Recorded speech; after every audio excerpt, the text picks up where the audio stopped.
Okay, y'all, we finally got it. Ghost season 4, episode 1, entitled I Don't Die Easy. Y'all, this is the recap, but you know I will be here tomorrow with VKJ TV and EJ the TV Junkie, and we will be doing a live, honey, discussing all things Ghost season 4, episode 1. But without further ado, let's get into this recap. So, you know that after the finale in season 3, we're dealing with the aftermath. I mean, it's basically like the male version of Thelma and Louise. Tariq and Brayden had to get on up out of there, okay? Kane, mad as ever. So Brayden ends up, I guess, getting him in the arm, thankfully, right? Because Kane needed a wake-up call. And again, he's mad as ever at Tariq now because, you know, you took out my mama, because we all know Dirty Diana is a despicable, low-down liar, okay? Everyone else is under Noma's thumb, and I was like, y'all thought it was finna be sweet to be under Noma? Like, she was like, I know your mama's sick and everything. She in the hospital. She been shot up, but this is the priority. Everybody go out, find Tariq. Okay, because we need to take him out. This little pissant isn't going to ruin my organization. Diana and Drew aren't even allowed to go see Monet. And Obi is still covering for Tariq, honey. He took out them 2 guards like it wasn't nothing. Told Noma, listen, they let Tariq and them in. Got to get him. So now immediately Noma's like, all right, I got to get Anya out of here. But she doesn't know that Tariq is already working on getting Anya. Okay. He's like, that's the only way I can get to Noma. So he and Brayden, after fumbling, right, because they don't have a plan, they don't have a go bag, they don't have anything. Davis is in the shower with 2 strippers. Okay. And so they're like, the only way to get to Noma is to get Anya. And so they find out that she's about to be spirited away, and they meet her basically in the plane hangar, okay? And I thought Tariq was actually very, very smart for this, because he devises a plan to get one of their trucks, you know, unmanned to go run into things. So while all the guards are looking that way, he and Brayden take them out one by one, but Anya ends up getting away. Meanwhile, Agent Young, honey, is talking about this flash drive. Right? He's talking to Blanca and he's like, listen, I want to pursue this case. I can implicate them. They're running passports, and I think it's linked to something even deeper. Him, Councilman Tate, all that stuff. And Blanca's like, you want your career? Do you want a long life? Then you'll leave it alone. Again, warning, warning, warning. But people don't ever want to listen to the warnings, okay? Now we see Monet on the operating table. And if I can be honest with you, I didn't even know that was Monet initially. I was like, who this woman on the table? But now she's confronted with both Mecca and Lorenzo, and they're basically telling her how awful of a person she is. And even in the in-between space, right, between the land of the living and her transition, honey, to her final resting place, Monet is keeping the same energy. Okay, I'm not sorry. You were a mistake, and I was with way too long, okay? And they were like, dang, Monet, you almost out of here. That's not going to help you. She's like, listen, I didn't want y'all in real life. I'm darn sure not going to be in hell with both of y'all, okay? Okay. And they basically tell her, you know, you're one messed up decision after another, Monet. You kept making mistakes. And so now we see Drew and Diana. They're alone in the dorm room, and Diana says, maybe we're wrong to take out Monet, okay? And Drew was basically like, we got to take out Tariq before, you know, we can do anything, because if Tariq, you know, is left alive, he's basically going to tell our secret. Diana will lie in a heartbeat, honey. Just lie. Don't care who tell it. She comes up with this thing that Brayden owes these bad people a lot of money, and that Becca needs to ride with them to go to the Pier 91 to meet Brayden. So while they're spiriting her away, Drew calls Brayden and is like, I got your sister. You and Tariq better be at this pier, blah, blah, blah, blah. And so, you know, Brayden gets the call. He's on his way. Tariq is hesitating because, like, what are we doing? But I knew Tariq was going to show up for his boy, okay? And so he gets her. They take her to the pier, trying to lure Brayden there. Brayden is there, but before Brayden even gets there, honey, Drew, when Becca was trying to call her parents just to let them know what's going on, was like, don't use your phone, got aggressive. Honey, she pulled out that mace and ran for her life. I said, go ahead, Becky. Go ahead and run. And so while she's running, she bumps into Brayden, and Drew circling back with his gun, with his blicky, like he about to take him out. And Tariq comes and T-bones him. And I'm like, okay, Tariq, Do your big one, boo-boo. You did that. You came through for your friend, and we need that. Honey, meanwhile, Anya don't know anything that's going on, and Anya is terrible. All right. Anya's rude, disrespectful, spoiled brat, you can tell, but she is literally Tariq's type. And so I see this happening. Okay. I see the relationship developing between him and Anya. Now, Noma is spazzing. All right. Because all the guards get back and say what happened. And she's like, oh my gosh, Anya saw everything, honey. Anya was in her headphones and in that phone. She didn't see a thing. But Obi is basically in this moment, like, let me comfort you. This isn't the route we want to go. This is just us. I don't want you exposed in this way, and then tries to hit on her. And I was like, come on, Obi. But the slap was real stupid, Noma. I don't know if I'm liking how they're developing her character, because the more she talks, it's like, I don't know. I just don't believe her. You know what I'm saying? And I don't want that for her. I want this to come through. So I'm hoping that we get a better representation of who Noma is, because if this is her character, I'm very much let down, right? Very much let down. And so again, she's spazzing and she's like, I'm about to put $100K bounty on Brayden and Tariq's head. And again, Obi has to go with it at this point. He doesn't really have another choice. And again, another toxic mother-daughter relationship. Anya and her mama has the conversation and no one tells the truth. Anya's like, what's really going on? My daddy's dead. I just want my money. And she's like, you need to focus on your studies. And she's like, it's my money. And so, mama, you don't tell me anything. I mean, but cussing and fussing around your mama, it goes to show what kind of relationship they have, honey. And Anya runs it. Kane is still as dumb as a box of rocks. All right. He goes to the Westons thinking that they're going to know where Brayden and Tariq is. Why would they know? Why would they know, Kane? Brayden don't rock with his family like that. And if Kane really thought about it, he would know that clearly. Like, Kane, dumber than a box of rocks. And I don't care who likes him, because he is the biggest idiot ever. Tariq and Brayden need to call Davis. But again, Davis ain't really bothered with them. His law license has been suspended. That means attorney-client privilege is suspended as well, honey. So we all know what that's going to do. Meanwhile, Kane is bleeding out everywhere. Effie's chasing behind him like a little puppy dog. And, she finally gets him back to the penthouse for the doctor to work on his arm. And, he's just a one-track mind. And anyway, they end up, sharing a kiss. And I'm like, girl, we really don't care about this relationship. You really don't want him. This was a means to an end.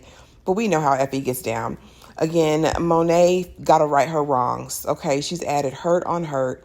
And that just is what it is. Now Young is talking to his mama, Agent Young. Okay. We already know he got the warning from Blanca, but that wasn't enough for him. And so now Paz is like, don't do it. Don't do it.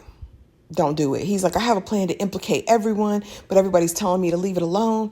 And I just want to pursue it. And she's like, leave it alone. You know them St. Patrick's. They don't mean you any good. Anyway, they now in her little, purgatory situation sees Zeke, right? And she asks him for forgiveness and she's still fighting for her life. And basically Zeke was like, you lied to me. You lied to me, mama. You lied to me, mama. And so now we see Davis is on the phone, honey. And basically the bar is coming back and saying there are multiple conflicts of interest. All right. You had Sachs there who violated attorney-client privilege. And he was like, well, Sachs is dead. If he was alive, he'd be disbarred. But that ain't had nothing to do with me or my clients. While he's going on, a tirade with the bar people, Obi and Noma pop up. Honey, they in the house. And so, Davis has the blicky. And, she's like, there's a bounty on them boys' heads. If you turn him over, I can be your best friend. I can be your ally. And Davis is like, I don't turn on my clients. And I was like, okay, Davis, here for the loyalty. I'm here for that. And so he immediately calls Tariq and is like, look, they got $100K on your head and $100K on Brayden's head separately. Okay, $200K altogether. Do you have some money? Go get your bag, run away. Let me know when you made it somewhere safe. And I'm like, okay, Davis, I knew you was still a good my man. And my question was, why don't Brayden have his own money stashed somewhere? And why does Tariq only have one go bag? Y'all got to help me understand what they were doing with all this money. I know Davis was expensive, but was that all y'all money? Like, y'all had to be living and moving and breathing. You know what I mean? And they are sitting in the car, Brayden and Tariq, and they have this moment where Tariq is like, man, I'm sorry I brought you into this. And Brayden was like, no, I rescued you. And he's like, no, I mean, in general, like, I brought you into this. Wouldn't it be amazing if we were just regular college kids and didn't have to contend with any of this? Imagine us out the game. And, it was a cute moment. Brayden was like, I think this is the perfect time for our handshake. I thought it was adorable. Now we see Diana at Monet's bedside, honey. And she's regretting her life decisions at this point. But dirty Diana gone dirty Diana. And Drew, I just want to say this. You are not a gangster. Okay, talk about go ahead and smother her because Tariq said he's going to tell everything. And my thing is, Drew, you are not him. You are not him. This is so unbelievable, his storyline, y'all. I'm just outdone, and it's annoying. Drew, you trying to be a kidnapper, a unaliver, chasing people down like you're really going to do something like you're big, bad, hot stuff, and you're not, bro. Like, you're just not, and I'll never believe it.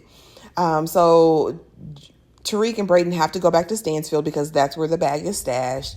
Meanwhile, honey, we got all of the unalivers, okay, assassins. We got the dude on the bike with the long hair. We got sis with the blades, all right? Kane is there. Drew's there. Everybody is looking for Tariq because Brashanja can't keep her mouth shut.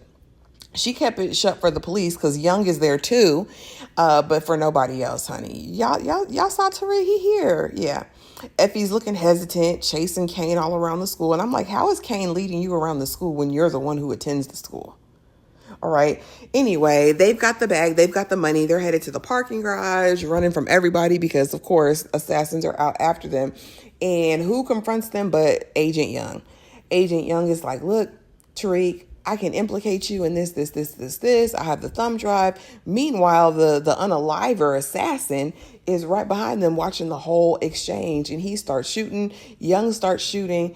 It's a disaster. Young ends up taking out the assassin, right?